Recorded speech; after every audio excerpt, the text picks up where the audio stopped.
Today's lesson is Seeing Clearly, How Glasses Shaped Vision and Fashion. Hi, everybody. My name is Roger. And I'm Mike. And today we're going to be talking about glasses. No, we're not talking about those vessels in which we drink from. Glasses, of course, are made from glass, and you pour water or milk or whatever into those glasses and drink from those glasses. But in this particular case, we're talking about the glasses that go on your face that help you see more clearly. Absolutely. That is very confusing sometimes. When you say, I broke my glasses, you could have dropped your favorite wine glasses or your eyeglasses. People do sometimes say eyeglasses, reading glasses, sunglasses as well. And that's what we're going to be talking about, both looking at the history of glasses and, of course, how they have become kind of a fashion item for many people. So let's get into our article and listen to the first part of the article. Seeing Clearly, How Glasses Shaped Vision and Fashion. Do you wear glasses? Most high schoolers in Taiwan have vision problems, so even if you don't need glasses, you probably have many classmates who do. Indeed, glasses are an extremely common and useful everyday tool, and they also have a long and fascinating history. Okay, so the title says Seeing Clearly. That could refer to your vision. You want to see clearly if you wear glasses, or maybe you have 20/20 vision and you're okay. You don't need glasses, so you are seeing clearly. It could also mean to understand something. Yes, I see this clearly. I understand now. I have reached nirvana. But in this particular case, we're talking about those visual aids that you wear on your face to make your vision more clear. And we got a question here. Do you wear glasses? I know I do. It seems like you don't, Mike, unless you wear contact lenses. I do, yes. So I wear glasses at home. Okay, very good. So I guess lots of people do wear glasses, and it says most high schoolers in Taiwan have vision problems. So even if you don't need glasses, you probably have many classmates who do. Yes, indeed, people here in Taiwan study a lot of times, and of course, it takes a lot of pressure on your vision to study, especially Chinese characters, and learning the thousands of Chinese characters that you need to know to graduate. So therefore, it's probably pretty hard on your eyes. So it does seem to me that a higher percentage of people in Taiwan wear glasses as opposed to other countries. Absolutely. And if you throw in how much time we spend looking at screens, both televisions and phone screens held at different distances and watched from different distances from your eyes. Yes, your eyes do a lot of work and do a lot of strain. I'm assuming there we're talking about high schoolers because, you know, some young children will need glasses at a very early age, but it's often in your teen years after your body has changed and grown a bit. Then you discover you have vision problems, problem seeing, you know, things are blurry and things like that. So that's what we call vision problems. If you have vision problems, go see an eye doctor.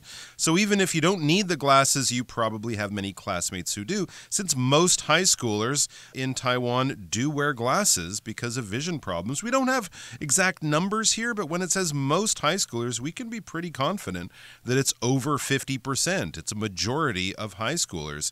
It says, indeed, glasses are an extremely common and useful everyday tool, and they also have a long and fascinating history. So yes, obviously, when most of us are putting our glasses on, we're probably mainly trying to see things clearly, right? Correct our vision problems, give our weak eyes a little bit of help by using these glasses. So they're extremely common and they're useful, but they also, it says, have a long and fascinating history. So we're going to be learning about the story of glasses, where they came from, and you might be surprised at who some of the first glasses wearers were and how long ago that was. Let's find out in the second middle part of the article. It isn't clear when people first used objects to enhance sight. However, the Roman philosopher Seneca reportedly used a glass globe filled with water to magnify texts in the 1st century AD.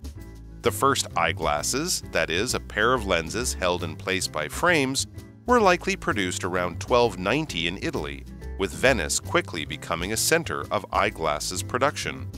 The earliest glasses were either held to the face by hand or included a bridge designed to balance on the nose. Later, glasses were clipped onto the nose by a spring, or were attached to the ears with ribbons and weights. Some of the earliest magnification tools were made of minerals like crystal, but the early eyeglasses made in Venice already used glass for their lenses. 大家好，第二部分介绍动词 enhance， 它的意思是增强、提高或是增加。例如 Ivan got surgery on his eyes to enhance his vision. 为加强他的视力 Ivan 眼睛动了手术。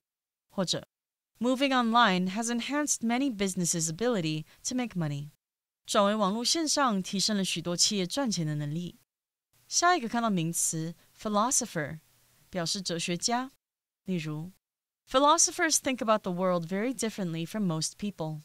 哲学家思考世界的方式和大多数人非常不同。或是 Plato was a Greek philosopher. 柏拉图是希腊的哲学家。后面看到动词 magnify， 它的意思是放大或是扩大。例如 The loud music magnified the pain I was feeling from a headache. 嘈杂的音乐放大了我因头痛而感受到的痛苦。也可以说 Reading glasses can magnify the words on the page. 老花眼镜可以放大页面上的文字。再来介绍名词 frame， 表示镜框或是框架的意思。可以说 Leslie prefers glasses with metal frames. Leslie 比较喜欢金属框的眼镜。又或者说 The bed is heavy because it has a metal frame. 那张床很重，因为床架是金属制的。继续看到动词 attach， 它的意思是固定或是使附着附上。例如 Mike attached the painting he bought to his living room wall. Mike 把他买的画作固定在家里客厅的墙上。再看一个例子 Richard attached a file to his email message. Richard 在他的电子邮件讯息里附加了一个档案。接着介绍名词 mineral， 指的是矿物或是人体所需的矿物质。举例来说 The mountains here are said to be rich in minerals.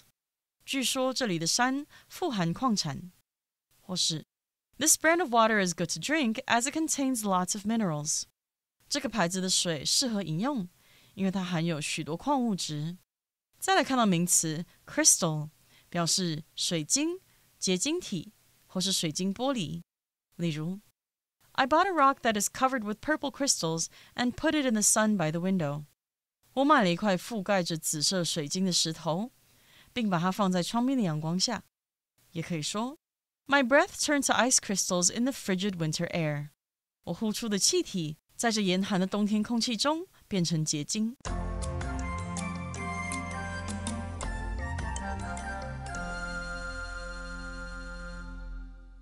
Okay, it's time for us to talk about the middle part of our article for today. It begins by saying it isn't clear, it's not certain when people first used objects to enhance sight. So here we've got the word enhance. You could say this means to improve.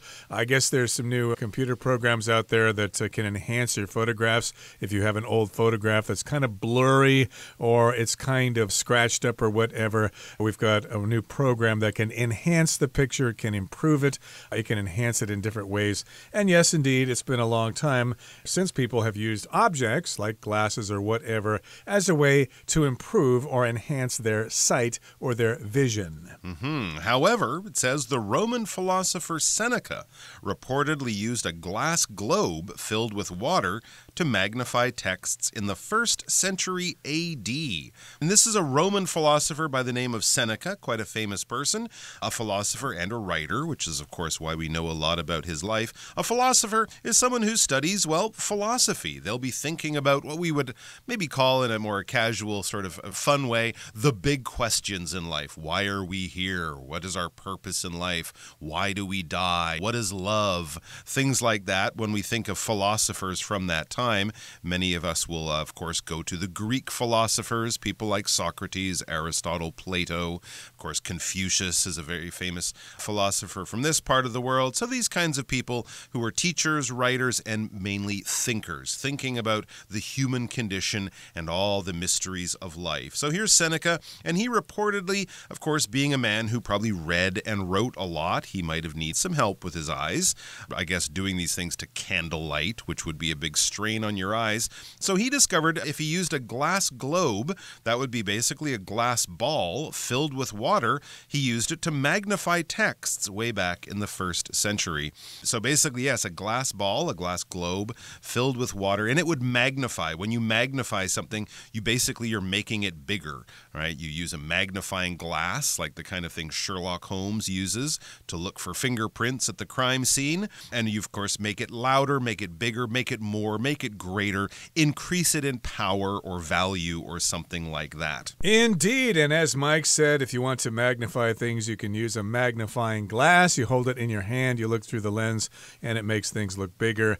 If you're in a laboratory, you can use a microscope to magnify things that are on the slide, maybe amoeba or one-celled creatures or whatever. A microscope will magnify very small things. In this particular case, though, he used a globe, which is a spherical shape, and I guess he had water inside that, and they probably noticed that if you put water in a glass and you look through it, hey, it actually makes some things bigger, so he probably figured out how to make a globe, and he put water in it, and he used it to magnify texts, because they were probably written in very small fonts, and so he had to use this aid, this visual aid, to read the words on the page. And that happened in the 1st century AD, so yeah, about 2,000 years ago. And the first eyeglasses, that is, a pair of lenses held in place by frames, were likely produced around 1290 in Italy, with Venice quickly becoming a center of eyeglasses production. Okay, so we've done some research and we kind of figure out that, yeah, the first pair of glasses probably came from Italy back in the year 1290. And yes, indeed, if you have lenses combined with some kind of matrix, some kind of contraption or whatever, that is a frame or frames of glasses. And yes, indeed, when you go to the optician and you want to get yourself set up with some glasses, you need to pick out some frames first, the things that hold the lenses, and then the frames will fit on your face, over your nose, and over your ears. Exactly right. The frame's basically the only part of the glasses that aren't made of glass. They're the things that hold the glasses and, of course, keep them the right distance from your eyes. Think of the frames kind of like the skeleton of the glasses, and, of course, the two lenses, the two things you actually look through made of that shaped glass, they fit in the frames. And this is back in 1290 in Italy, still a very long time ago, with Venice quickly becoming a center of eyeglasses production. So back then, 1,000 years ago, they were already world famous for making very high quality glass that, of course, you could see through, that didn't have bubbles or imperfections and things like that. It says the earliest glasses were either held to the face by hand or included a bridge designed to balance on the nose. Okay, so this is the simplest kind of design. Once we got past just holding a piece of glass in front of one eye or using Seneca's globe filled with water, we had something that would seem similar to us, but they were held to the face by hand, so you actually had to hold them up as if your glasses were broken or something like that. So you could do it that way, or they might include a bridge designed to balance on the nose. And that is exactly what goes over the nose on modern glasses today. You'll have those two lenses in the frames, and that little area, that little sort of piece of metal or plastic that joins the two lenses, that kind of loops over the top of your nose, that is called the bridge. You can see that the shape is kind of like a simple bridge, as it would be shaped to go over a river or something like that. The bridge is also where you might hold the glasses when you're cleaning them or something like that, right? You can hold the glasses by the bridge and not get the lenses dirty with your fingerprints, but basically that little piece of metal that goes over your nose that holds both halves of the glasses together, that is the bridge. And then later on, they developed glasses that could be clipped to your nose. Very interesting. It is indeed very interesting, and if something is clipped to something, that means it is held on by something that puts pressure on either side of it, so I guess it would be sort of squeezing the top of your nose, and then it would stay there on your nose. You wouldn't have things resting on your ears at this point. They were just clipped to your nose, and yes, indeed, they used a spring, or they were attached to the ears with other things like ribbons and weights. Okay, so a weight, of course, is something that is heavy. I guess they would maybe tie a piece of string onto the frames, or ribbons in this case, and then the weights would be behind your ears, pulling the glasses onto your face. and that would keep them there. So yes, indeed, these glasses were attached to the ears with ribbons and weights. So here we've got the verb to attach. That just means something is in contact with something and it stays there using some kind of mechanism, okay? So you might attach a trailer to your car, for example. If you're trying to pull a camper around the country, something might be attached to your car with some kind of hitch, they would call it. And in this particular case, the glasses were attached to the ears and they used ribbons. So ribbons, of course, are like string, but they're flat. Of course, we're going to see ribbons on presents like Christmas presents or birthday presents. Exactly right. That certainly sounds less painful than clipping them onto your nose with a spring. I think I would try the ribbons and weights method, but of course modern glasses are designed to be even more user-friendly and comfortable. What about the lenses themselves, the glass part that actually helps us to see better? It says some of the earliest magnification tools were made of minerals like crystal, but the early eyeglasses made in Venice already used glass for their lenses. So there you go. Before we had these sort of modern-looking glasses with clips and ribbons and weights that you can actually wear on your head. Some of the earliest magnification tools were made of minerals like crystal. This might be going back to Seneca's time, in the Roman times, and even earlier. So a magnification tool, that's basically what glasses are. And certainly the lenses in the glass, they are magnification tools, tools that magnify or make bigger or larger what we're trying to see. So in the same way that glasses are magnification tools, a magnifying glass, a microscope in a lab, a telescope that we can use to look at stars that are, thousands or millions of miles away. All of these things make things bigger. They enlarge them. They magnify them, to use that verb we saw earlier. So the earliest ones, before they could make good quality glass, were made of minerals like crystal. Okay, minerals are inorganic, non-living, natural things. Often when we think of minerals, we think of quartz. You could think of diamonds too. I mean, gems are a form of mineral as well. It's a natural occurring thing. It's made of different chemicals. It's found in rocks and under the ground and places like that. And yes, some of them can be shaped and cut and polished so that you can see through them. Certain things, especially minerals like crystal. Crystal is a type of mineral. It's its own thing, so it's not sort of a mixture of things, and it has sort of a natural shape to it, a regular geometric form. So you can kind of cut it or break it, and it has sides. You can form it into shapes like cubes or things like that. So imagine someone is looking at some interesting shiny rocks. They pick up one that seems see-through, and then by holding it up to their eye, they suddenly realize, hey, little things look bigger when I look through this crystal, as in a simple, naturally made lens that we would find in eyeglasses. So that's the simple one, but of course that's very unreliable. You have to be lucky enough to find one, and I'm sure if you dropped your crystal, well, there you are. Now you can't see anything again. So the first early eyeglasses made in Venice already used glass for their lenses. I imagine this is when they sort of started to refine the glasses and find all sorts of ways to make things bigger. Right, and of course glass is the substance that we use to make things like glasses, drinking glasses, or eyeglasses.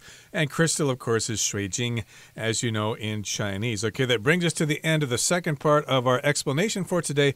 Let's listen now to the third and final part.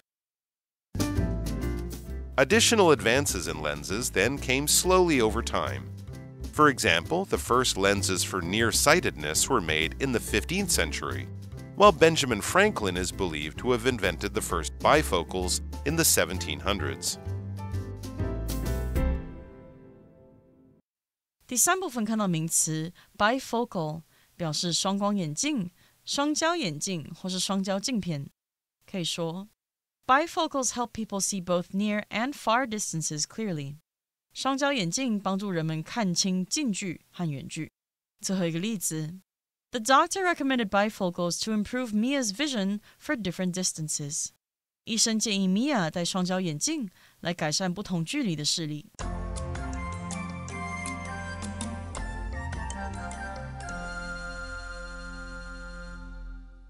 All right, we are back. So let's look at the third part of our article as we wrap things up for today. Additional advances in lenses then came slowly over time. So already around the 1300s, they already had what basically look like modern glasses, but then they had some other improvements over time, meaning over probably a long period of history, over hundreds of years.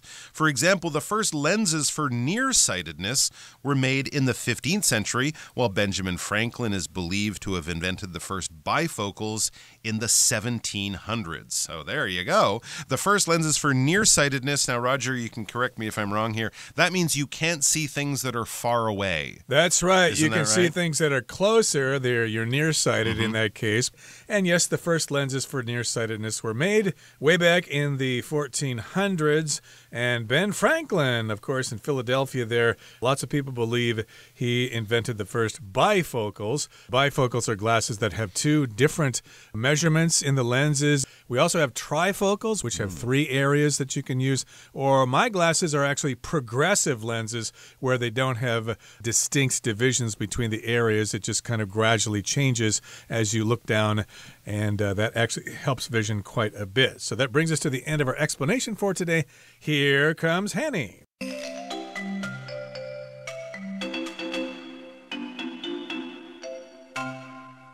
各位同学大家好，我是 Hanny。 我们来看今天的文法重点。课文第一部分提到，台湾大多数的高中生都有视力问题，所以即使你不需要眼镜，你可能有很多同学都需要它。文中它用到 even if 用来表达即使怎么样怎么样。那这边我们来比较一下 even if 和 even though 的用法。首先 even if 它表示即使就算，它是 if 的强调用法，用来引导条件或假设的情况，强调说无论情况是否会成立都不影响结果。例如 You should wear sunscreen even if it's cloudy outside。 即使外面是多云的天气，你还是得擦防晒。好，那么接着来看到 even though 它表示即使虽然尽管，那它是 although 或是 though 的强调说法，用来引导确定的状况或是已经发生的事实，强调说虽然某个情况成立，但还是有某种结果。例如 The outdoor concert went pretty well even though it rained。 虽然下雨，那场户外音乐会还是进行得很顺利。好，那么课文第二部分提到，第一副眼镜，也就是由镜框固定的一副镜片，很可能是在1290年左右在意大利制造的。文中它用到 a pair of lenses held in place by frames 来表达说由镜框固定的一副镜片。那么 hold something in place 就表示固定住，使保持在某个位置不动。In place 在这边是表达说在适当合适的位置，那它也可以引申指到位，准备就绪，可以随时的行动或者是运用。像 All the performers are in place and ready to go on stage。 所有的表演者都已经就位，准备好要上台了。那相反的Out of place 可以指脱离了原位，放错位置，也可以用来表达某人事物跟周遭不相称，格格不入。好，看两个例句哦。Some of the books are out of place。 有些书放错地方了。He felt out of place among the rich kids。 他在那群富家子弟当中感到格格不入。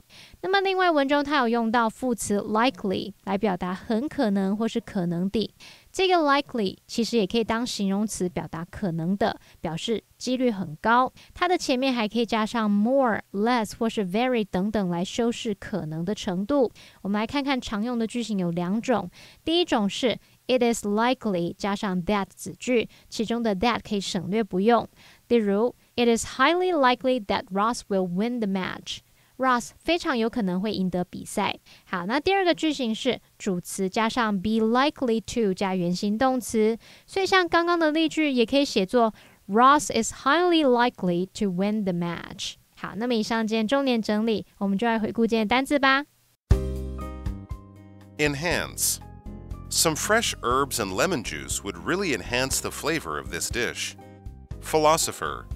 Philosophers often ask deep questions about life and existence. Magnify. The microscope magnified the drop of pond water, which allowed the students to see numerous tiny creatures. Frame. Hannah bought new frames for her glasses after the old ones broke. Attach. Andy used glue to attach the photo to the poster. Mineral. The mountains are rich in minerals that have attracted various mining companies. Crystal. Nadia collects rare crystals from around the world.